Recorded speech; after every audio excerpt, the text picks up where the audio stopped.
And now the extended outlook for the period Thursday through Tuesday. The probability for widespread hazardous weather is low.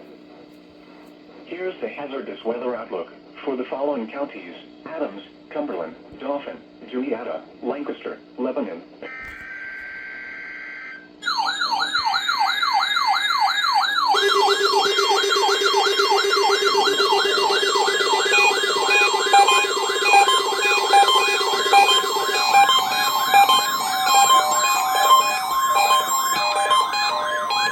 This is the National Weather Service Office in State College, Pennsylvania.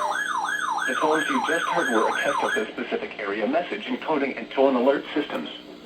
During dangerous weather events, NOAA weather radio receivers can be activated by these systems.